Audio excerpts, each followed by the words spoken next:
अस्सलामुअलैकुम brothers and sisters, hope आप लोग सब खैरियत से होंगे। और आज का वीडियो बड़ा ही इंपॉर्टेंट है, धमाकेदार है और डिटेल है। तो आजू बाजू में अगर चाय कॉफी है कुछ भी तो लेके उसको बैठ जाइए और स्टार्ट करेंगे। और स्टार्ट करने से पहले आज का टॉपिक बता देता हूँ आपको क्या है, इंस्ट्रक्शन फॉर्मेट। अब इंस्ट्रक्शन वर्ड से आपको याद आता होगा, इससे पहले भी हम लोगों ने कुछ पढ़ा था। वो क्या था? वो था ISA, instruction set architecture. Yes, ये वीडियो एग्जैक्टली उससे कनेक्टेड है। और आपने अगर इससे पहले कोई वीडियोस नहीं देखा और डायरेक्ट आप इस वीडियो पे आए हैं तो हाईली रिकमेंड अभी आप इसको पॉज करिए, डिस्क्रिप्शन में जाइए, दो प्लेलिस्ट मिलेगा आपको। एक मिलेगा computer organization and architecture all topic explained, और एक मिलेगा COA स्टोरी मोड। तो आप ऑल टॉपिक एक्सप्लेन से देखना शुरू कर दीजिए। हर वीडियो पीछे का वीडियो देख के आना यहाँ बहुत ज्यादा जरूरी है, अदरवाइज बहुत सारा चीज आपको यहाँ शायद समझ में ना आए। तो अब वीडियो को शुरू करेंगे। और करने से पहले एक और बात कि अगर चैनल को सब्सक्राइब नहीं किया तो जल्दी से कर लीजिए, लाइक भी कर देना और शेयर भी कर देना। और अब एंड तक हम लोग पूरा डिस्कस करेंगे शॉर्ट में, यानी नॉट शॉर्ट में बट जल्दी जल्दी, क्योंकि बहुत डिटेल टॉपिक है। आप यहाँ स्लाइड्स का डिटेल देख सकते हैं, इतना लंबा सा बना हुआ है। ठीक है,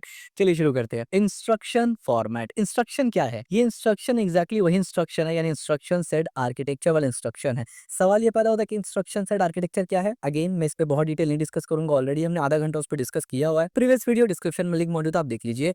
इंस्ट्रक्शन फॉर्मेट में हम लोग ये पढ़ते हैं कि इंस्ट्रक्शन सेट आर्किटेक्चर में बेसिकली वो इंस्ट्रक्शन देता है कंट्रोल यूनिट को कि क्या करना है, कैसे करना है, कंट्रोल करना हो सिग्नल्स के बारे में या कुछ भी, जो भी कंट्रोल यूनिट काम करता है तो वो कैसे काम करेगा, वो इंस्ट्रक्शन ही इंस्ट्रक्शन सेट आर्किटेक्चर में हम लोग देते हैं। अब इंस्ट्रक्शन फॉर्मेट क्या है? वही जो इंस्ट्रक्शन सेट आर्किटेक्चर में लोग इंस्ट्रक्शन देते हैं ना, उसी का फॉर्मेट समझेंगे हम लोग। यानी जो इंस्ट्रक्शन सेट आर्किटेक्चर में हमने पढ़ा था कि ये इंस्ट्रक्शन CPU को देता है ये आर्किटेक्चर, तो उसका क्या फॉर्मेट है, यानी कौन कौन से फॉर्मेट में ISA इंस्ट्रक्शन देता है CPU को, वो तमाम फॉर्मेट्स आज हम लोग इस पे कवर करने वाले हैं। तो ये था छोटा सा इंट्रोडक्शन, जिसमें आपको आगे का टॉपिक समझ में आ जाएगा कि जो हम लोग पढ़ेंगे वो किससे रिलेटेड है। The structure and layout of machine instruction that the CPU execute, यानी क्या एक स्ट्रक्चर होता है और क्या लेआउट होता है मशीन इंस्ट्रक्शन का। यानी 0-1 में ऑफ कोर्स हमें पता है कि इनकोडर डिकोडर का पिछले हमने पढ़ चुके हैं। तो ISA में जो भी इंस्ट्रक्शन हम लोग देते हैं, मूव या ऐड, वो बाइनरी में कन्वर्ट होता है। तो बेसिकली इंस्ट्रक्शन का स्ट्रक्चर क्या होता है और इंस्ट्रक्शन का लेआउट क्या होता है, यानी कैसे करके वो इंस्ट्रक्शन दिया गया है, उसका प्रोसेस क्या है कि CPU उसको एग्जीक्यूट करता है। सबसे पहले introduction to instruction format. Instruction format हम लोग क्या पढ़ते हैं? Instruction format is computer architecture defined the structure and the layout of machine instruction that CPU exist. यानी इंस्ट्रक्शन फॉर्मेट एक ऐसा इंस्ट्रक्शन है जो कि कंप्यूटर आर्किटेक्चर का फॉर्मेट बताता है कि वो कैसे डिफाइंड हुआ है, उसका लेआउट क्या है और मशीन इंस्ट्रक्शन को CPU एग्जीक्यूट कैसे कर रहा है। यही इसमें देखते हैं हम लोग। They specify how operation and operand are encoded within the binary instruction. यानी इसमें हम लोग ये देखते हैं कि ऑपरेशन और ऑपरेंड ये दोनों कैसे करके इनकोडेड होते हैं बाइनरी में। ऑफ कोर्स हम लोग यहाँ से A भेज रहे हैं या A का वैल्यू 10 भेज रहे हैं, तो CPU तो 10 को लेगा नहीं, हमें ऑलरेडी पता है, वो 10 को लेता है। तो वो किस वे में इनकोड होता है, ऐड बोलना है वो किस वे में इनकोड होगा, कोई कैरेक्टर हो, कोई नंबर हो, किस प्रोसेस से होता है, वो इंस्ट्रक्शन फॉर्मेट में देखते हैं। Guiding the processor on how to fetch, decode and execute each instruction. हमें पता है कि CPU का मेन काम है फेच, डिकोड एंड एग्जीक्यूट। इन तीनों फेज में जो प्रोसेसर ये काम करता है, ये 3 साइकिल चलाता है, यानी ये जो साइकिल में चलता है इसको गाइड करना, ये प्रॉपर गाइडेंस आप बोल सकते हैं, गाइड बुक या डॉक्यूमेंटेशन, वो इंस्ट्रक्शन सेट आर्किटेक्चर में होता है, जिसका फॉर्मेट हम लोग पढ़ेंगे अभी। Structure definition, how instruction are laid out in binary. किस तरीके से इंस्ट्रक्शन बाइनरी में जाता है, सिंपल ये एक स्ट्रक्चर है। Encoding schemas, how operation and operand are represented, किस तरीके से ऑपरेशन और ऑपरेंड इनकोड होता है, उसका स्कीमा क्या है। CPU guidance, direct fetch, decode and execute process, CPU को गाइड करना कि फेच करना है, डिकोड करना, एग्जीक्यूट करना है, किस तरीके से करना है। ये 3 चीज बेसिकली हम लोग पढ़ते हैं। यानी ये बेसिकली फॉर्मेट में 3 मेजर पार्ट है। एक तो फॉर्मेट का डेफिनेशन क्या होगा, यानी एक स्ट्रक्चर क्या होगा, किस तरीके से इंस्ट्रक्शन बाइनरी को दिया गया। दूसरा वो जो डिकोड करता है ना या इनकोड करता है ना, उसका प्रोसेस क्या रहेगा, उसका फॉर्मेट। और तीसरा कि फेच, डिकोड और एग्जीक्यूट का फॉर्मेट क्या रहेगा। की importance, instruction format are crucial for defining the instruction set architecture. जाहिर सी बात है, ऐसे मैंने कहा कि इंस्ट्रक्शन फॉर्मेट बहुत जरूरी है, क्योंकि इंस्ट्रक्शन फॉर्मेट के ऊपर ही डिपेंड करेगा कि कौन सा ISA है आपका। इससे पहले हम लोगों ने बात कर लिया कि ISA एक नहीं है, वो CPU के बेसिस पे यानी हार्डवेयर के वो डिपेंडेंट होता है, स्पेसिफिक होता है of the processor. Determining it's capabilities and compatibility with software. इससे ये पता चल जाता है ना कि यानी ISA से ये मालूम चलता है कि इसका कंपैटिबिलिटी कैसा होगा सॉफ्टवेयर के साथ। They form the foundation of how software communicate with hardware. यानी ISA हमें पता है ऑलरेडी कि ISA ही है जो सॉफ्टवेयर और हार्डवेयर से बात करवाता है, और ISA डिसाइड होता है इंस्ट्रक्शन फॉर्मेट से। तो अब देखिए हम लोग किस तरीके से डिटेल डिस्कस करते हुए जा रहे हैं। और यहाँ पर जो मैंने कुछ वक्त लिया 4-5 मिनट, ये बहुत जरूरी था। आगे जो मैं बताऊंगा उसके लिए, ताकि कंफ्यूजन आपको ना हो, और क्योंकि ये बिल्कुल फ्रेश टॉपिक है। कंपोनेंट ऑफ इंस्ट्रक्शन फॉर्मेट, जैसे हमेशा से हम लोग देखते हैं हर टॉपिक में उसका कंपोनेंट समझते हैं कि भाई किसके इर्द गिर्द वो घूमता है। तो कंपोनेंट जो है यानी इंस्ट्रक्शन आर्किटेक्चर में यानी इंस्ट्रक्शन फॉर्मेट का 4 कंपोनेंट है, वो 4 चीज के इर्द गिर्द ही घूमेगा सिर्फ। एक है ऑपरेशन कोड जिसको ऑप कोड भी बोलते हैं, एक है ऑपरेंड, एक है एड्रेस मोड स्पेसिफिकेशन और एक है बिट कंट्रोल्स। इन चारों को हमने ऑलरेडी डिस्कस किया हुआ है, आज भी शॉर्ट में देख लेते हैं और फिर हमारा आज फोकस इंस्ट्रक्शन में रहेगा इन पर्टिकुलर टॉपिक में नहीं। तो ऑप कोड का मतलब क्या होता है? Definition defines the operation to be performed by CPU, यानी ऑप कोड ये बताता है सीपीयू को कि कौन सा ऑपरेशन करना है। Typically occupied a fixed portion of the instruction word, आमतौर पे इसका जो इंस्ट्रक्शन का वर्ड होता है वो फिक्स होता है, 8 बिट हो गया, 12 बिट हो गया, इस तरीके से। Example includes arithmetic operation, add subtract, data movement, load store and control flow, jump and branch. अब आमतौर पे ये जो ऑप कोड है ये कैसा कैसा टाइप का ऑपरेशन लेके चलता है, या आप ऐसे भी समझ सकते हैं एक एमसीक्यू क्वेश्चन इंटरव्यू क्वेश्चन हो जाएगा कि ऑप कोड में कैसा कैसा ऑपरेशन पॉसिबल है, कर सकते हैं आप। तो एक तो है एडिशन, सब्ट्रैक्शन, मल्टीप्लिकेशन, डिवीजन और लॉजिकल ऑपरेशन, और इसके अलावा जो भी अरिथमेटिक में आता है वो आप कर सकते हैं, ऑपरेशन कोड के अंदर वो जाता है। दूसरा, लोड हो और स्टोर हो, यानी मेमोरी से कुछ लाना है, मेमोरी में कुछ स्टोर करना है, ये भी ऑप कोड में आ जाता है। और जंप और ब्रांच ये भी ऑप कोड में आ जाता है। बढ़िया। ऑपरेंड्स, डेटा और address on which the operation act, यानी ये जो ऑपरेशन है ये कौन से डेटा पे या कौन से एड्रेस पे होगा उसके बारे में बताया जाता है। ऑपरेंड, जाहिर सी बात है ऑपरेशन का मतलब है कि जो ऑपरेंड के ऊपर होगा। Can be specified in various way depending on the address mode. अब आप देखिए इससे पहले हम लोगों ने एड्रेस मोड पढ़ा था और यही रीजन है कि मैंने इस हायरार्की में इसको पूरा जो हमारा सीरीज और पूरा जो हमारा प्लेलिस्ट है कंप्यूटर ऑर्गेनाइजेशन का है, क्योंकि एक दूसरे से सब कनेक्टेड है। अब देखिए यहाँ पर हमने प्रीवियस वीडियो में बहुत डिटेल से हमने एड्रेसिंग मोड्स पढ़ा था, काफी सारा तरीके का एड्रेसिंग मोड पढ़ा था। तो ऑपरेंड जो है वो डिपेंड करता है कि कौन सा एड्रेसिंग मोड के साथ भेजा गया है। एग्जांपल के तौर पे इमीडिएट डायरेक्ट है, रजिस्टर है, इनडायरेक्ट है, मेमोरी इनडायरेक्ट है, बहुत सारा है एक्सेट्रा। ऑपरेंड फील्ड में very in size and position with in the instruction format, और जो ऑपरेंड है ये इसका जो साइज है ये फिक्स नहीं है, ये वेरी कर सकता है इंस्ट्रक्शन फॉर्मेट के अंदर। और ये वेरी क्यों कर सकता है वो हम लोग आगे देखेंगे। ये फिक्स होगा टिपिकली और ये वेरी करता है। एड्रेसिंग मोड स्पेसिफिकेशन, अब एड्रेसिंग मोड तो हमें पता है कि कितना किस्म से आप एड्रेस करते हैं ऑपरेंड्स को, लेकिन स्पेसिफिकेशन का मतलब यहाँ पर क्या है? स्पेसिफाइज हाउ टू इंटरप्रेट और कंप्यूट द ऑपरेंड एड्रेस, यानी इस चीज को स्पेसिफाई करना कि किस तरीके से इंटरप्रेट करना है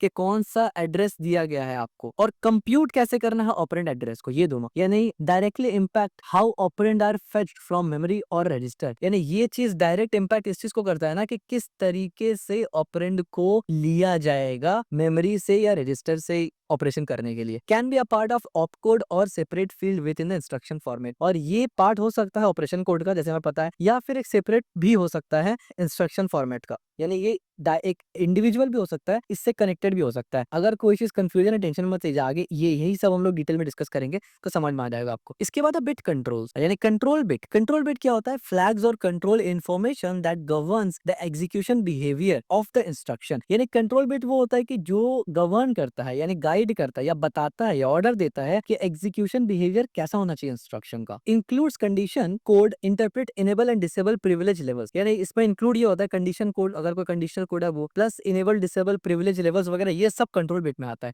क्योंकि ये सब कंट्रोल सिग्नल के बेसिस पे होता है ना। कॉमन इंस्ट्रक्शन फॉर्मेट, अब कुछ कॉमन इंस्ट्रक्शन फॉर्मेट देख लेते हैं जो इस्तेमाल होता है। याद रखिए इंस्ट्रक्शन फॉर्मेट है पूरा, जब ये आईएसए में जाएगा तो उसी हिसाब से आईएसए काम करेगा, ये एक्चुअल इंस्ट्रक्शन है। तो बेसिकली यहाँ पर फिक्स लेंथ फॉर्मेट एक होता है, वेरिएबल लेंथ फॉर्मेट एक होता है, 3 एड्रेस फॉर्मेट एक होता है, 2 एड्रेस फॉर्मेट एक होता है, और 1 एड्रेस फॉर्मेट एक होता है। और इनमें से काफी सारा टॉपिक हम लोग ऑलरेडी बीच बीच में डिस्कस कर चुके हैं सीपीयू और मेमोरी पढ़ते वक्त, तो शायद आपको क्लिक करेगा अगर आप पुराना वीडियोस देख के आए हैं। तो नहीं देख के आए हैं तो वही मैं कहूंगा, आपको रिक्वेस्ट है कि पुराना वीडियो जरूर देख के आए, अदरवाइज बहुत सारी चीज आपको नहीं समझ में आने वाला। फिक्स लेंथ फॉर्मेट क्या होता है? All instruction have the same length in bit, simplifies instruction fetch and decode but may be lead to inefficient use of space for simpler instruction. यानी फिक्स लेंथ क्या होता है? फिक्स लेंथ का format ये होता है कि जो लेंथ बिट है, जो बिट्स है वो सेट होगा, बिट्स चेंज नहीं होगा। ये सिंपल है इंस्ट्रक्शन फेच और डिकोड करने के लिए, लेकिन यानी इनसफिशिएंट है, यानी जब सिंपल काम इससे करेंगे तो स्पेस जो है वो उतना अच्छा से ये लेता नहीं है, यानी आप बोल सकते हैं कि स्पेस के मैटर पे सिंपल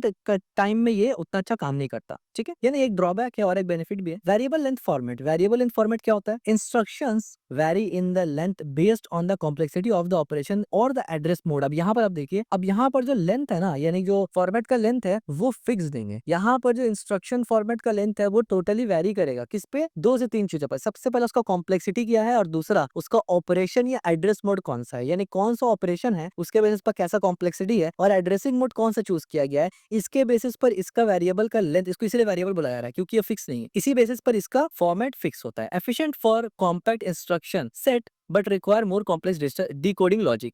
ये एफिशिएंट तो है लेकिन डिकोडिंग लॉजिक इसमें बहुत कॉम्प्लेक्स लगता है। इसके बाद है three address format. Three address format क्या होता है? Allows operation with three operand, तीन ऑपरेंड के साथ ऑपरेशन करने का ये आपको पॉसिबिलिटी देता है। Useful for complex arithmetic operation and scientific computing. इसका इस्तेमाल साइंटिफिक कंप्यूटिंग वगैरह में ज्यादा इस्तेमाल होता है। Two address format. Two address format क्या होता है? Typically used in older architecture where one operand serves as both a source and a destination. Limited flexibility but efficient for data certain operation. ये वाला वही है जिसके बारे में हमने काफी बार डिस्कस किया था कि एड R1 R2 और दोनों का रिजल्ट R1 में चला जाएगा। ठीक है, ये वही एग्जांपल है। नीचे हम लोग एक का डिटेल भी देखेंगे एग्जांपल। ठीक है, एक एक का एग्जांपल डिटेल हम लोग देखने वाले हैं, टेंशन मत लेना। वन एड्रेस फॉर्मेट क्या होता है? Operator on data store in one register, यानी ऑपरेटर जो है और डेटा ऑन डेटा, यानी जिस डेटा पे ऑपरेटर यानी एक डेटा है उस पे ऑपरेटर है, वो दोनों ही रजिस्टर में स्टोर, जैसे कि बी एड इस किस्म से। Often used in stack base और अक्यूमुलेटर बेस आर्किटेक्चर, यानी मान लीजिए अक्यूमुलेटर में ऑलरेडी वन डला हुआ है या अक्यूमुलेटर में टू डला हुआ है और आप एक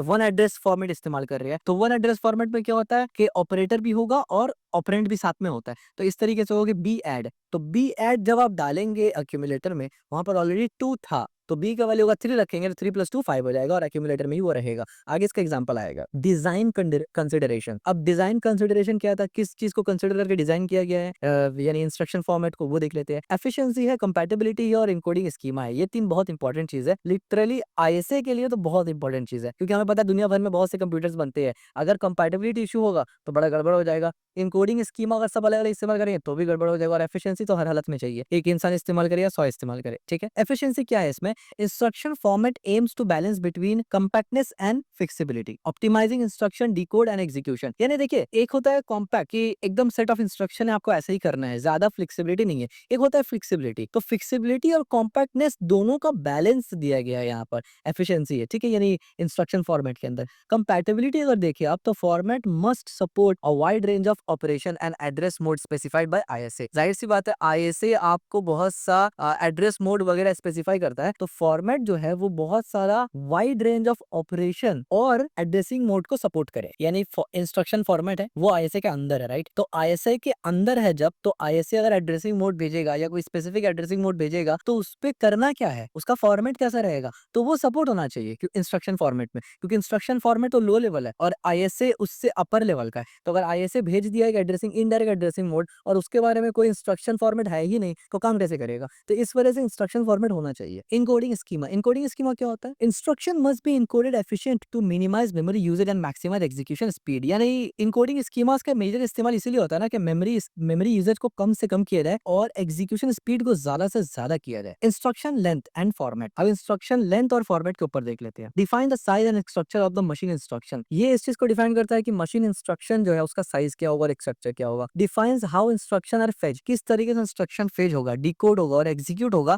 bye CPU. Can be fix length और variable length depending on the architecture, जैसे हमने ऑलरेडी पिछले बार में डिस्कस किया था, राइट? हमने क्या डिस्कस किया था यहाँ पर? ये कॉमन इंस्ट्रक्शन फॉर्मेट, इसमें हमने देखा था एक फिक्स लेंथ है, एक वेरिएबल लेंथ है, एक थ्री, ये सर हमने, ठीक है, राइट? ये हमने ऑलरेडी पढ़ा हुआ। तो यहाँ पर हम लोग वही देख रहे हैं, इम्पैक्ट ऑन ऑपरेशन, यानी सीपीयू ऑपरेशन के ऊपर ये आर्किटेक्चर इम्पैक्ट करता है, इसमें हम लोग ये देख रहे हैं। यानी अगर इंस्ट्रक्शन लेंथ और फॉर्मेट एक स्पेसिफिक तरीका से लिया जाए या किसी भी तरीके से लिया जाए, तो ये इम्पैक्ट करता है डायरेक्ट सीपीयू को ऑपरेशन के ऊपर। कैसे इम्पैक्ट करता है? फेचिंग में इम्पैक्ट करता है, डिकोडिंग में इम्पैक्ट करता है, एग्जीक्यूशन इम्पैक्ट करता है। और हमें पता है फेच, डिकोड और एग्जीक्यूशन, यही तो साइकिल है जो सीपीयू करता है। फेचिंग में क्या होता है? देखिए, instruction length determine how many bits need to be fetched from memory, यानी मेमोरी से कितना बिट्स को फेच करना है या कितना बाइट्स को फेच करना है, ये टोटली डिसाइड कौन करेगा? ये डिसाइड करेगा कि आपका इंस्ट्रक्शन लेंथ कितना है, क्योंकि अलग अलग लेंथ का अलग अलग बिट्स होगा। बढ़िया। Decoding. Format complexity affects the decoding logic and time required. जाहिर सी बात है, डिकोडिंग में आपको लिखना पड़ेगा कि फॉर्मेट कॉम्प्लेक्सिटी कितना ज्यादा है कि डिकोडिंग लॉजिक को कितना टाइम रिक्वायर्ड हो रहा है।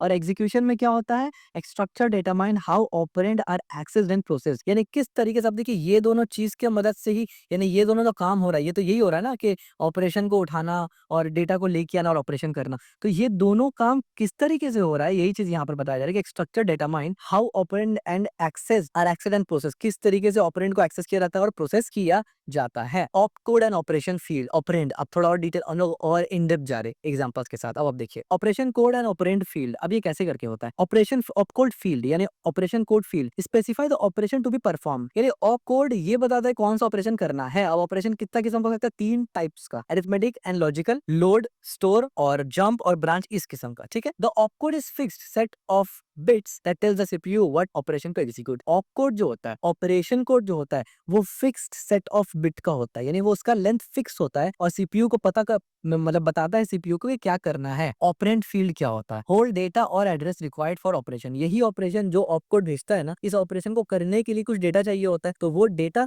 या उसका एड्रेस को होल्ड करता है operand field. Format include fields for different addressing mode, और ये जो ऑपरेंड है ना, ये जो ऑपरेंड फील्ड है ना, ये डिफरेंट एड्रेसिंग मोड का इस्तेमाल करता है, ये बताने के लिए कि जिस पे आपको ऑपरेशन करना है या आपको रेफरेंस चाहिए मेमोरी का, तो वो देंगे कैसे करके हम, वो देने का तरीका है कि इमीडिएट है, डायरेक्ट है, इनडायरेक्ट है, बहुत सारा जो हम लोग ऑलरेडी पढ़ चुके हैं। तो इसका फॉर्मेट स्ट्रक्चर कैसे होता है, अगर विजुअली इसको कोशिश करें देखने का, तो तब देखिए टिपिकल इस तरीके से होगा। पहला वाला होगा ऑप कोड, ऑपरेंड 1, ऑपरेंड 2, ये कौन सा वाला था, एकदम सिंपल वाला, कि ऑपरेशन भेज दिया भैया, ऐड करना है, ऑप कोड 1 ऑप कोड 2 यानी 5 और 3 तो टोटल 8 आ गया, और इसी में स्टोर होगा, 1 में स्टोर होगा, याद रखिए। अच्छा, और विद एड्रेसिंग मोड, यहाँ पर आप देखिए एड्रेसिंग मोड नहीं भेजा गया ना, ये डायरेक्ट इमीडिएट एड्रेसिंग मोड है, मतलब यहाँ पर कोई स्पेसिफिक इस्तेमाल नहीं किया गया। यहाँ पर अगर स्पेसिंग यानी इस्तेमाल करेंगे, ऑप कोड इस्तेमाल किए, अलग से एड्रेसिंग मोड इस्तेमाल किए और ऑपरेंड भेज दिए, यानी ये एड्रेसिंग मोड के मदद से ही ये ऑप दोनों को लेके आएगा, और जब ये दोनों आ जाएगा और ये ऑपरेशन कोड से पता चल जाएगा कि इन दोनों के ऊपर करना क्या है,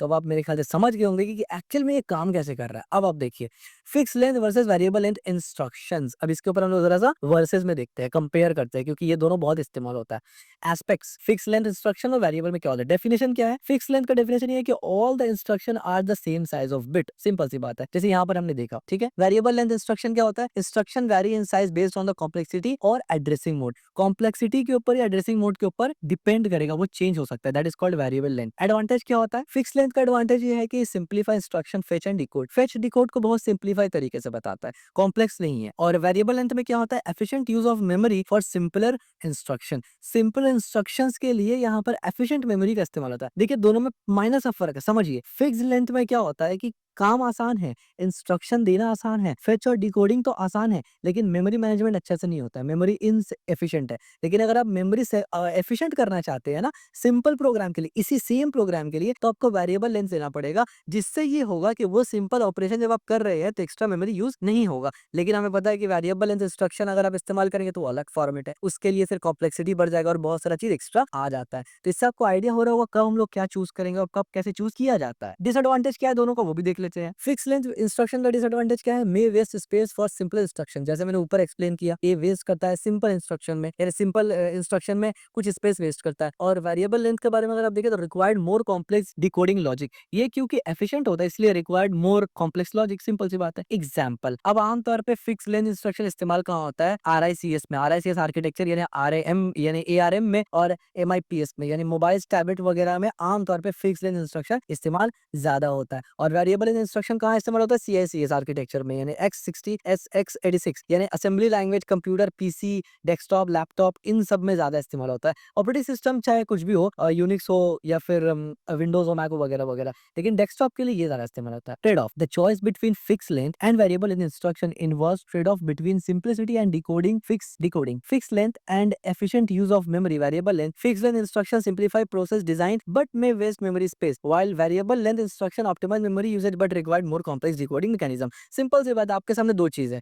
भाई, अगर एकदम सिंपल बनाओगे थोड़ा मेमोरी बेकार होगा, वेस्ट होगा, और अगर आपको मेमोरी बचाना है तो फिर आप टाइम लगाइए, वो ज्यादा कॉम्प्लेक्स है। तो आप खुद सोच सकते हैं, एक छोटा सा एग्जांपल दे रहा हूँ, मान लीजिए आप हार्डवेयर इंजीनियर है और आपको एक बनाना है, एक रोबोट बनाना है जो बस चल के सीधा जाएगा, एग्जाम्पल के तौर पर बता रहा हूँ। अब अगर सिंबल वाला चीज आप बनाते हैं, यानी अगर आप फिक्स लेंथ इस्तेमाल करेंगे उसमें, तो वो सीधा तो चलेगा, ये बात तो सही है, वो सीधा चलेगा, लेकिन क्या है कि आप उसका बैटरी थोड़ा ज्यादा खाएगा, वो यानी वो थोड़ा सा बैटरी ज्यादा लेगा, बट वो सीधा चलेगा। और कॉम्प्लेक्स वाला अगर आप इस्तेमाल करते हैं तो क्या होगा, बैटरी भी कम वो लेगा और सीधा भी चलेगा। तो अब आप एक छोटा सा रोबोट बना रहे हैं, वो कोई प्रोडक्शन कंपनी नहीं बना रहे, यानी उसमें आप कोई लाखों हजारों रुपया नहीं लगा रहे, एक सिंपल सा प्रोजेक्ट है। तो आप खुद सोचिए आप कौन सी चीज में जाएंगे। यानी आसान शब्दों में अगर छोटा मोटा काम है तो थोड़ा सा मेमोरी वेस्ट हो तो फर्क नहीं पड़ता, क्योंकि वो छोटा मोटा काम है। लेकिन अभी कंप्यूटर या आप मान लीजिए कोई कार बना रहे, कोई एरोस्पेस का काम कर रहे, वहां पर तो ऑफकोर्स मैटर करता है, लाखों करोड़ों लगा हुआ है, तो वहां पर कॉम्प्लेक्स इस्तेमाल करना पड़ता है। एग्जाम्पल देने का मकसद ये था कि आपको समझ में आ जाए कि ये भी अच्छा है वो भी अच्छा है, डिपेंडिंग ऑन कि आप बना क्या रहे हैं उसके ऊपर डिपेंड करता है। 3 address versus 2 address versus 1 address, एक ही बार में हम लोग सल्टा देंगे और निपटा देंगे इसको। आइए क्या होता है ये 3 एड्रेस ऑफ द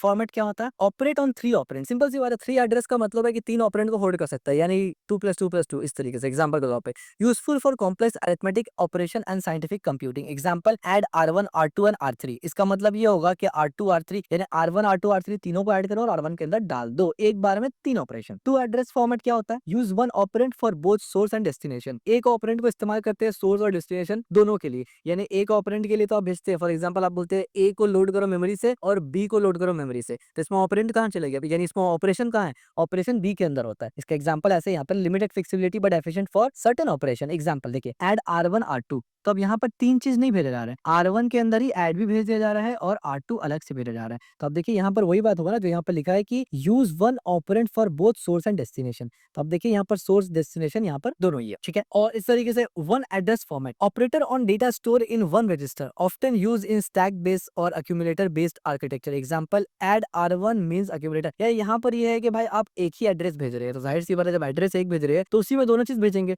यानी एड्रेस ऐसा भेजेंगे आप ऐड R1। अब देखिए दो चीज भेज दिए एक एड्रेस में, लेकिन ऐड R1 की अब बोलेंगे भाई करना क्या है, किसके साथ करना है ऐड R1। तो ऐसे केसेस में ये इस्तेमाल होता है जब एक्यूमुलेटर या स्टैक होता है कि इम्प्लाइड होता है ऑलरेडी कहीं पर वैल्यू मौजूद है, यानी एक्यूमुलेटर में ऑलरेडी 3 मौजूद है और हम बोल दिए ऐड 3। जाहिर सी बात है ऐड 3 जब बोलेंगे और वो जा एक्यूमुलेटर में रहा है और ऑलरेडी एक्यूमुलेटर में 3 है, तो टोटल क्या होगा, मिलके 6 हो जाएगा और रिजल्ट कहाँ रहेगा, एक्यूमुलेटर के अंदर ही रहेगा। एकदम सिंपल सी बात है, ये हमने ऑलरेडी डिस्कस किया हुआ पहले भी, आज भी डिस्कस कर लिया, क्लियर हो गया होगा और इसका एग्जांपल भी देख लीजिए और मजीद क्लियर हो जाएगा। अच्छा 3 एड्रेस कहाँ पर कॉमन, अब देखिए ये सब चीज आपको इस तरीके से बुक्स में नहीं मिलता कि कौन सा कहाँ इस्तेमाल। मैं ये इस वजह से बता रहा हूँ क्योंकि बहुत सा अलग अलग सिलेबस और बहुत सा अलग अलग आर्टिकल्स कोर्सेज और बुक्स वगैरह को देखने के बाद मैंने ये इस तरीके से सेट किया कि आपको सिर्फ एक किताबी नॉलेज ना मिले, रियल वर्ल्ड आपको एक एक एक एक एग्जांपल समझना है, एक अंडरस्टैंडिंग होगी कब क्या कैसे इस्तेमाल होता है। 3 एड्रेस फॉर्मेट कैसे इस्तेमाल होता है, पहली बात तो ये कॉमनली यूज होता है RICS में, यानी फोन टैबलेट में इस्तेमाल होता है। कैसे होता है, ऐड R1 R2 R3। इसका मतलब है कि R1 R2 को ऐड करो और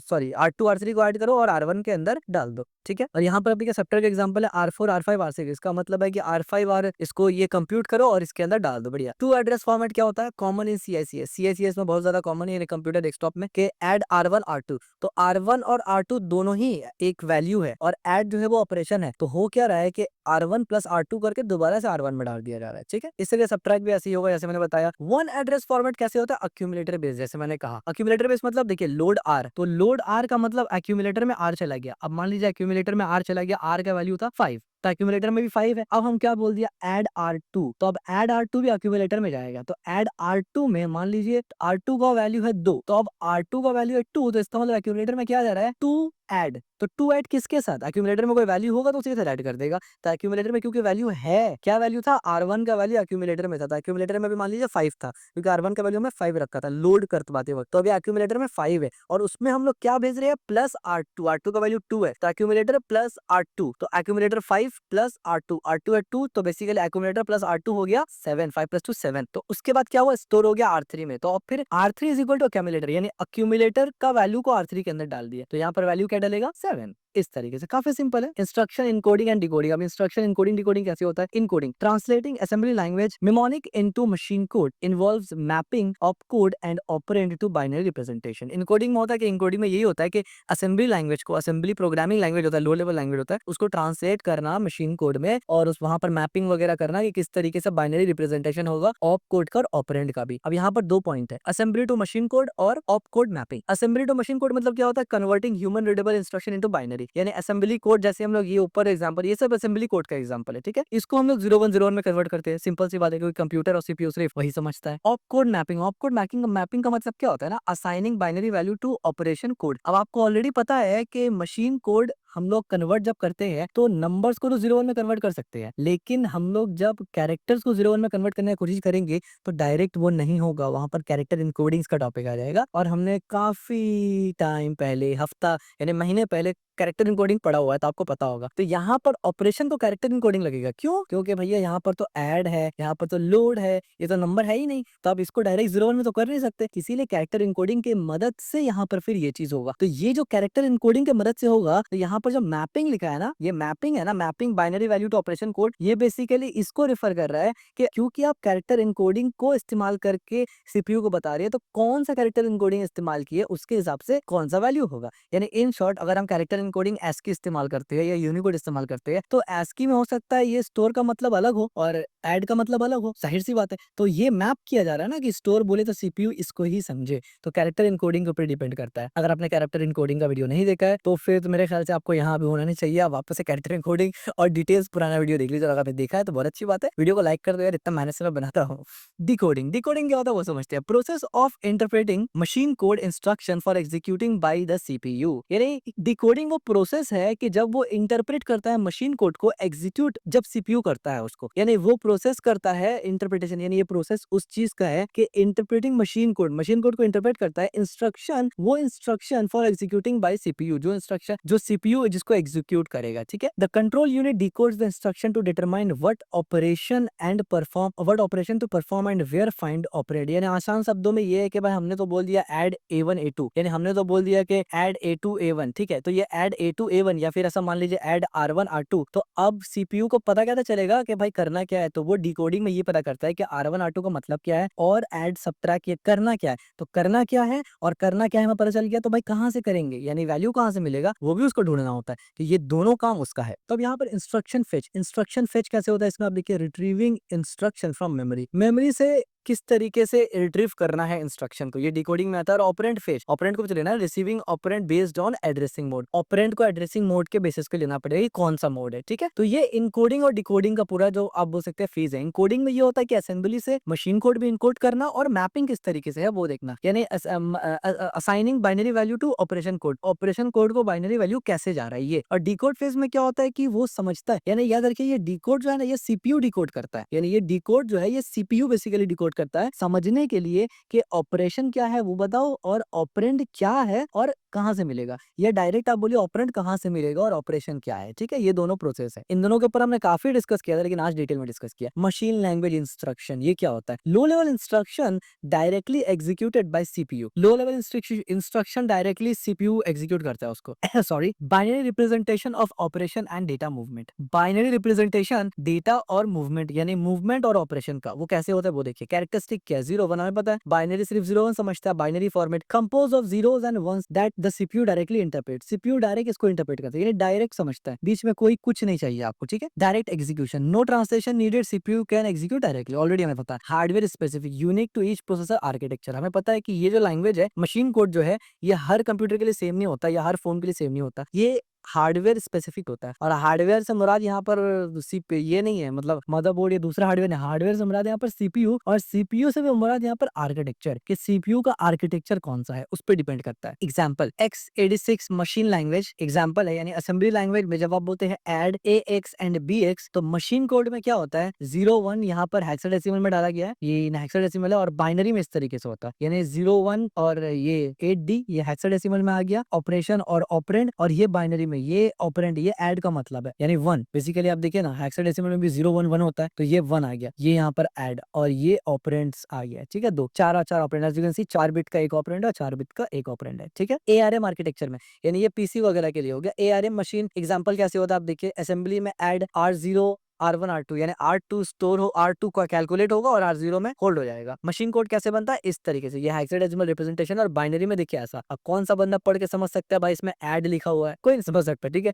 इसलिए उसको मशीन कोड कहा जाता है। और ये चीज मतलब मेरे ख्याल से कुछ डिफिकल्ट नहीं है, तो मजीद एक्सप्लेनेशन की जरूरत नहीं। Assembly language instruction, assembly language instruction क्या होता है, human readable mnemonics representing machine instruction, यानी असेंबली लैंग्वेज में ही आप बेसिकली मशीन इंस्ट्रक्शन देते हैं आसान शब्दों में, यानी पूरा का पूरा सीपीयू को जो आप कंट्रोल करते हैं वो मशीन लैंग्वेज में ही करते हैं, ठीक है, यानी असेंबली में ही करते हैं, जो कि translated into machine code by an assembler. Assembler basically एक ट्रांसलेटर है, आप बोल सकते हैं बीच में, वो पूरा का पूरा असेंबली कोड को ट्रांसलेट करता है आपका कंप्यूटर के लिए यानी सीपीयू के लिए। कैरेक्टरिस्टिक क्या है असेंबली लैंग्वेज का? कैरेक्टरिस्टिक क्या है? म्योमोनिक्स। म्योमोनिक्स का मतलब क्या है? Short readable code representing operation, यानी ये शॉर्ट है, छोटा है, रीडेबल कोड है, कोड को आप रीड कर सकते हैं, पढ़ना नामुमकिन नहीं है, जैसे हम लोग पढ़ पा रहे हैं ना। एमओवी का मतलब मूव होता है, ए डबल डी ऐड होता है, ठीक है, इस तरीके से। और यहाँ पर एग्जांपल ऐड सब्ट्रैक्ट एक्सेट्रा वगैरह, तो इसको बोलते हैं म्योनिक्स, ठीक है। Architecture specific different assembly language for different purposes processors, यानी हर प्रोसेसर के लिए अलग अलग असेंबली लैंग्वेज होगा। अब इसका ये मतलब नहीं है कि आप बोलेंगे कि विंडो का जितना सीरियस सबके लिए अलग प्रोसेसर, ऐसा नहीं है, यानी इतना भी ज्यादा वेरिएंट नहीं है,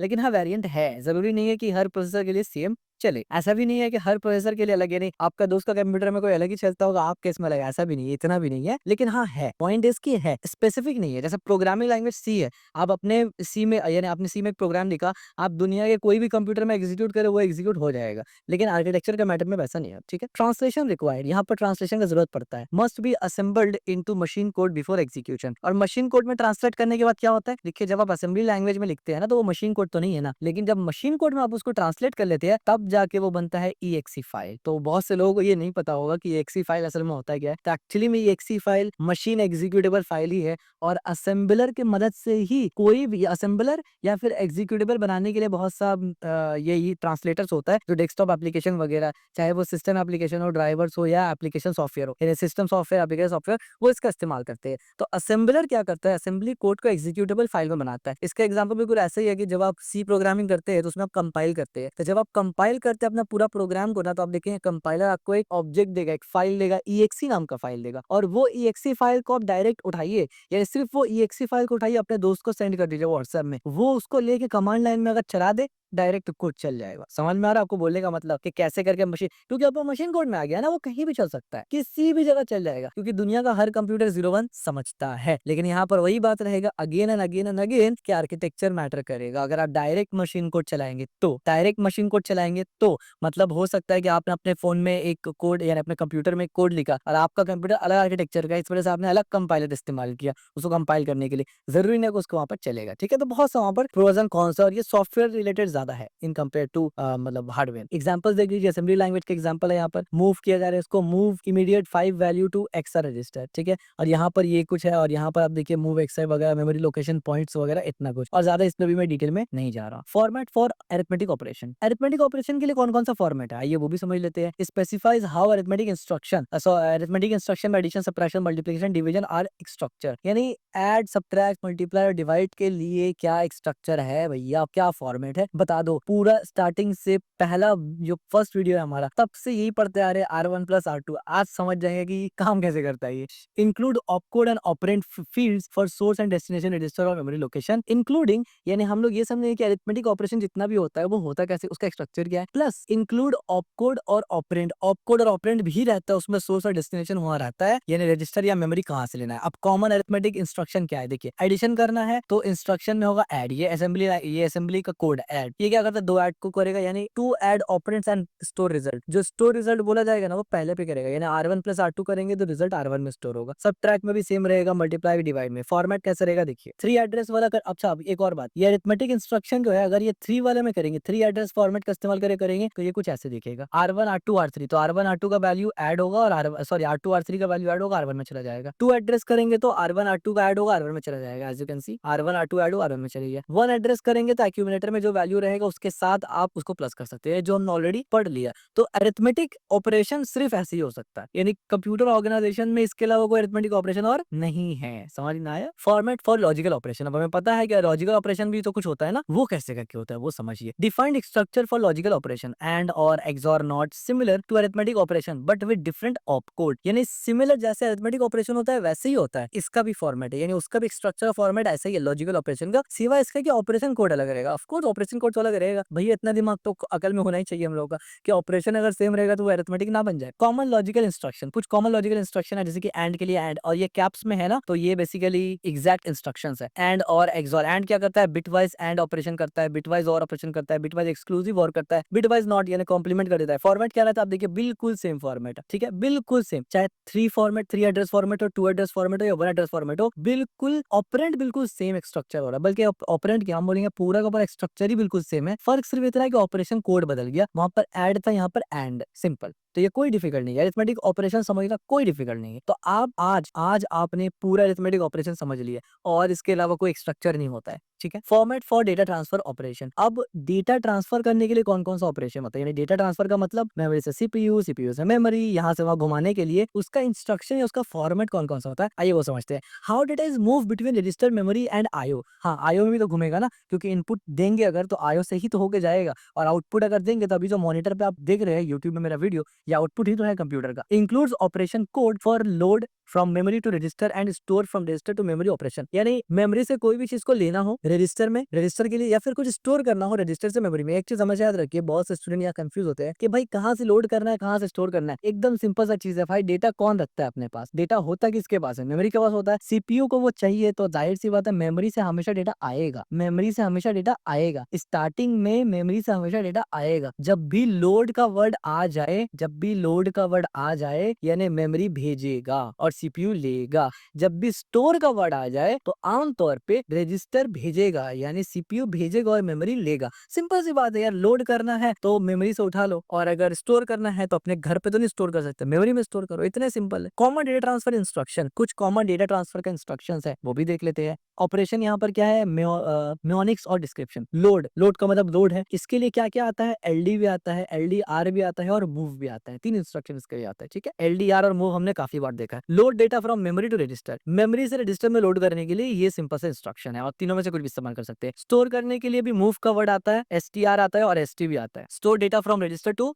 मेमोरी, रजिस्टर में जो टेम्परेरी डेटा है उसको मेमोरी में दूसरा टेम्परेरी स्टोरेज हो गया एक तरफ से, उस पर डाल देंगे। मूव का मतलब क्या होता है, मूव में एमवी और मूव ये दोनों वर्ड इस्तेमाल होता है, ठीक है। मूव डेटा बिटवीन रजिस्टर और मेमोरी, यानी मेमोरी रजिस्टर के दरमियान यानी मूव करने के लिए डेटा, ये भी आता है। और एक्सचेंज करने के लिए XCHG और SWP भी आता है, exchange content of two location, ठीक हो गया। फॉर्मेट एग्जांपल आप देख लीजिए कैसे होता है इसका, यानी ये एग्जैक्ट कोड है। लोड ऑपरेशन कैसे करेंगे, LDR R0 R1, load R0 with content of memory R1, ठीक है। ये बेसिकली ये देने का इंस्ट्रक्शन तरीका है कि जब आप एरे का इंडेक्स जैसे देते हैं ना, तो मेमोरी लोकेशन यानी ये ब्रैकेट लगाने का मतलब, स्क्वायर ब्रैकेट लगाने का मतलब मेमोरी है और R1 मारा तो मेमोरी के अंदर R1 लोकेशन को लाके दो, या R1 में जो वो लाके दे, ठीक है। इस तरीके से मूव यहाँ पर है, इस तरीके से ऑपरेशन, स्टोर ऑपरेशन कैसे होता है, STR और इस तरीके से, और ये इस तरीके से, और सिंपल से इस तरीके से, ठीक है। तो मेरे ख्याल से आपको ये समझ में आ गया होगा कि format of data transfer operation क्या होता है। और खुशी की बात ये है कि यही हमारा आखिरी टॉपिक है, तो आपने एक तरह से देखा जाए तो पूरा का पूरा इंस्ट्रक्शन फॉर्मेट ही समझ गया। मुझे पता है कि कुछ कुछ आपके दिमाग से निकल गया होगा, आई नो दैट, इसीलिए मैं एक बार आपको फाइनल रिविजन दूंगा 2-5 मिनट के अंदर, जिससे आपको एकदम क्लियर कट याद हो जाएगा, बाद में आपको नोट्स बोर्ड पे मिल जाएगा। तो इंस्ट्रक्शन फॉर्मेट हम लोग क्या करते हैं, सबसे पहले तो अभी पॉज करके डिस्क्रिप्शन में छोटा सा ना डिफाइन कर दीजिए कि इंस्ट्रक्शन फॉर्मेट होता क्या है और वो करता क्या है, ठीक है। चलिए मैं आप बता देता हूँ, मेरे ख्याल से आपने कमेंट कर दिया होगा। इंस्ट्रक्शन फॉर्मेट क्या होता है, इंस्ट्रक्शन फॉर्मेट वो इंस्ट्रक्शंस होते हैं जो ISA जब इंस्ट्रक्शन देता है तो वो जो ISA ने इंस्ट्रक्शन दिया है वो किस फॉर्मेट में चलेगा, उसका स्ट्रक्चर क्या होगा और उसका ऑपरेशन कैसे यानी सीपीयू उसको कैसे इंटरप्रेट करेगा। और इसमें दो ही चीजों के ऊपर हम लोग आजू बाजू घूमते रहे, एक ऑपरेशन कोड और एक ऑपरेंड। इसमें हमने सबसे पहले इंट्रोडक्शन देखा जिसपे समझा कि स्ट्रक्चर, इनकोडिंग स्कीमा और सीपीयू गाइडेंस, ये 3 चीज ही होता है ऑपरेशन, यानी इंस्ट्रक्शन फॉर्मेट में ये 3 ही चीज देखा जाता है हम लोग का। इसके बाद हमने कंपोनेंट देखा कि बेसिकली 4 चीजों के साथ ही हम लोग घूमते हैं इंस्ट्रक्शन फॉर्मेट में। सबसे ज्यादा हम लोग घूमते हैं 2 चीजों के साथ, ऑपरेशन कोड और ऑपरेंड। इन दोनों के इर्द गिर्द सबसे ज्यादा इंस्ट्रक्शन फॉर्मेट घूमता है, और बीच बीच में ऑपरेंड के साथ साथ एड्रेसिंग मोड भी आ जाता है, ठीक है। बिट्स वगैरह हम लोग आगे पढ़ेंगे, जरूरत पड़ेगा तो उतना इसका जरूरत नहीं पड़ता। यानी ये 3 चीज है, ऑपरेशन, ऑपकोड यानी ऑपरेंड, और एड्रेसिंग मोड ऑपरेंड के साथ खास है, ठीक है। इसके बाद हमने पढ़ा common instruction formats, fix length क्या होता है, वेरिएबल लेंथ क्या होता है, 3 एड्रेस फॉर्मेट क्या होता है, 2 एड्रेस फॉर्मेट क्या होता है, 1 एड्रेस फॉर्मेट क्या होता है। आप ऐसे समझिए कि हमने 3 ही किस्म का सिर्फ एड्रेस फॉर्मेट पढ़ा है, ठीक है? यानी लेंथ फॉर्मेट पढ़ा है। एक पढ़ा है फिक्स्ड लेंथ, एक पढ़ा वेरिएबल लेंथ। जब फिक्स्ड लेंथ और वेरिएबल लेंथ पढ़ लिया तो तीसरा है उसमें 3, 2 और 1 डेटा वाला लेंथ है, ठीक है? 3, 2 और 1। तो एक तरफ से पकड़िए, 5 एक तरफ से पकड़िए, 3 बहुत सिंपल है। फिक्स का मतलब और ये सब का मतलब आप समझ गए होंगे। डिजाइन कंसिडरेशन, इसको डिजाइन कैसे किया गया, एन्कोडिंग स्कीमा, कंपैटिबिलिटी और एफिशिएंसी, ठीक है? Instruction length and format. Instruction length और फॉर्मेट जो हमने ऊपर देखा वो क्यों इंपॉर्टेंट है, उसका इंपैक्ट डायरेक्ट सीपीयू का ऑपरेशन में होता है। किस-किस में होता है? फेच कैसे किया जाएगा वो चेंज हो सकता है, डिकोड कैसे किया जाएगा वो चेंज हो सकता है और एग्जीक्यूशन कैसे होगा वो चेंज हो सकता है। उसके बाद हमने देखा operand and opcode and operand field actually में जाता कैसे करके है। ये विदाउट एड्रेस मोड का एग्जांपल है, ये एड्रेस मोड का एग्जांपल है, ठीक है? उसके बाद हमने पढ़ा fix length versus variable length. Fix length और वेरिएबल लेंथ में फर्क क्या होता है? फिक्स लेंथ में बिट फिक्स होता है, वेरिएबल लेंथ में बिट चेंज होता है, यानी फिक्स नहीं होता है। कॉम्प्लेक्सिटी और एड्रेसिंग मोड के ऊपर डिपेंड होता है। कब कैसे इस्तेमाल करना वो भी हम लोगों ने देख लिया। 3 address plus 2 address plus 1 address में फर्क क्या होता है? 3 एड्रेस में क्या होता है? R1 R2 R3, यानी R2 R3 का वैल्यू को करो कंप्यूट और R1 में डाल दो। 2 एड्रेस का मतलब होता है R1 प्लस R2, तो R1 R2 को प्लस करो, वैल्यू को R1 में डाल दो। 1 एड्रेस का मतलब होता है ऐड R2, तो R1 ऑलरेडी एक्यूमुलेटर में होगा, तो एक्यूमुलेटर प्लस R2, तो इसका मतलब एक्यूमुलेटर का वैल्यू अगर 2 है, R2 में 3 भेज रहे हैं तो टोटल 5 हो जाएगा। एकदम सिंपल, ठीक है? इसके बाद हमने पढ़ा इंस्ट्रक्शन एन्कोडिंग एंड डिकोडिंग। हमने पढ़ा इंस्ट्रक्शन एन्कोडिंग में क्या होता है, असेंबली कोड में ट्रांसलेट, असेंबली कोड को मशीन कोड में ट्रांसलेट किया जाता है और ऑपरेशन को मैप किया जाता है बाइनरी वैल्यू में। मैप किया जाने से मुराद है इनकोड किया जाता है, क्योंकि हम लोग कैरेक्टर इनकोडिंग यहाँ इस्तेमाल करते हैं। तो इनकोड में ये 2 मेजर काम होता है। डिकोड में 2 ही मेजर काम होता है। एक ये होता है कि इंस्ट्रक्शन को सीपीयू फेच करे और उसको समझे कि भाई करना क्या है, और दूसरा ऑपरेंड को फाइंड आउट करे कि ऑपरेंड को कैसे फेच करना है, यानी ऑपरेंड जो है वो कैसे आएगा, एड्रेसिंग मोड कौन सा है नहीं है वो देखना उसको होता है। तो डिकोडिंग में 2 मेन पार्ट आ जाता है। मशीन लैंग्वेज में हमने देखा कि हर चीज मशीन लैंग्वेज में ही at the end of the day जाता है, जो हमने फर्स्ट वीडियो डिजिटल का पढ़ा था कि भाई सब कुछ 0-1 सिग्नल ही है सभी, ठीक है? उसको हमने असेंबली लैंग्वेज के बारे में पढ़ा कि असेंबली लैंग्वेज का एक ओवरऑल आर्किटेक्चर क्या होता है, म्नेमोनिक्स होता है, ये छोटा-छोटा शॉर्ट-शॉर्ट इसमें रीडेबल कोड्स होता है, आर्किटेक्चर स्पेसिफिक होता है इसका सीपीयू के साथ, और ट्रांसलेशन रिक्वायर्ड होता है, ये डायरेक्ट एग्जीक्यूट नहीं हो सकता। फॉर्मेट ऑफ अरिथमेटिक ऑपरेशन, हमने पढ़ा कि अरिथमेटिक ऑपरेशन का फॉर्मेट क्या होता है, और मेरे ख्याल से किसी को भी इसमें दिक्कत नहीं आया होगा, और इस तरीके से लॉजिकल ऑपरेशन में भी किसी को दिक्कत नहीं आया होगा, क्योंकि दोनों तो बिल्कुल सेम है। और एंड में हमने पढ़ा format for data transfer mode, data transfer होने के लिए कौन कौन सा फॉर्मेट है, और इसमें कुछ याद करने वाला चीज नहीं है, बस आपको पता होना चाहिए अलग अलग, ये एक अलग से सेक्शन है, और 2 वर्ड तो आपको जिंदगी भर ही याद रहता है, लोड और स्टोर, सिंपल सी बात है। एक साथ ही साथ आप दिमाग में डाल लीजिए मूव और एक्सचेंज, ठीक है? तो बस काम बन गया, तो और इतना ही था, इतना ही सिंपल टॉपिक था। तो अब देखिए अब सिंपल बन गया, क्योंकि हम लोगों ने पीछे इतना टाइम इन्वेस्ट किया इसके ऊपर। तो आई होप कि आपको वीडियो समझ में आ गया होगा और इंस्ट्रक्शन फॉर्मेट आपको डिटेल से समझ में आ गया होगा। अगेन अगर आपको ये नहीं समझ में आया और आप ये सोच रहे हैं कि आईएसए से ये कैसा लिंक है, हाईली रिकमेंड कि आप आईएसए को जरूर देखिए और पुराना वीडियोस को देख के आइए। मैं बार-बार इसलिए बोल रहा हूँ कि मैंने चाहता आपका टाइम वेस्ट हो ये देखकर। पुराना वीडियोस आप देख के आएंगे, बिलीव में जितना मैंने एक्सप्लेन किया आपको उससे पहले ही समझ में आ जाने लगेगा, ठीक है? तो अगर वीडियो पसंद आया है तो लाइक जरूर करना, सब्सक्राइब जरूर करना, शेयर भी जरूर करना। वीडियो हो भी गया काफी लंबा, और प्रीवियस वीडियो का लिंक मैं डाल दूंगा, उसको जरूर देख लेना।